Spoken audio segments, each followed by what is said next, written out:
AMAIS este o asociație care folosește designul inclusiv și mediul construit ca o resursă prin care putem integra social persoanele cu dizabilități. Ce urmărim este să ne transformăm într-o comunitate de skill sharing. Ne învățăm unii pe alții cum să ne adaptăm la un oraș neprietenos.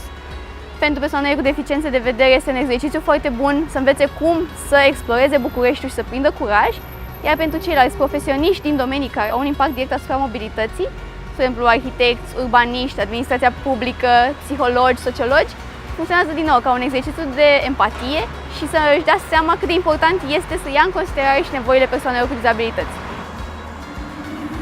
Mă plimbam prin Vatra Luminoasă și îmi căutam un subiect de diplomă și am observat un cuplu de nevăzători care se plimbau cu căruciorul, copilul mic, prin parc.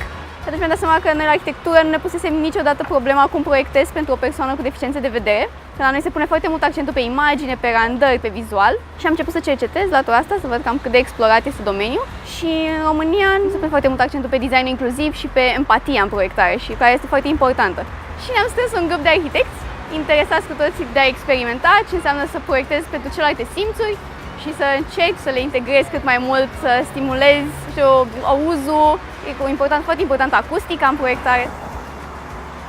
În alte țări din Europa, în țările în care accesibilizarea se pune pe primul loc și există hărți tactile în instituții publice, la monumente, o să vedeți că persoanele cu deficiențe de vedere, spre exemplu, știu să le citească.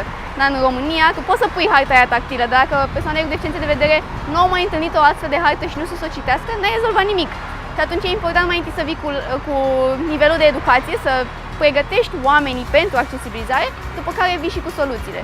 Și în momentul în care începi să faci awareness și să implici cât mai multe persoane în diverse domenii în partea de design inclusiv, o să înceapă și ei să se coaguleze și să acționeze pe latura lor, în domeniul lor. Odată ce schimbi mentalitatea oamenilor, să ajungi să poți să schimbi și mediul construit. Este un îndemn ca toate persoanele cu dizabilități să înceapă să exploreze Bucureștiul și asta încercăm să învățăm prin ateliere de arhitectură, de urbanism, de tehnologie, de mobilitate alternativă, adică ecolocație, să înveți să folosești auzul, să dai seama cum curenții de aer din oraș te pot transmite informații, cum să te orientezi.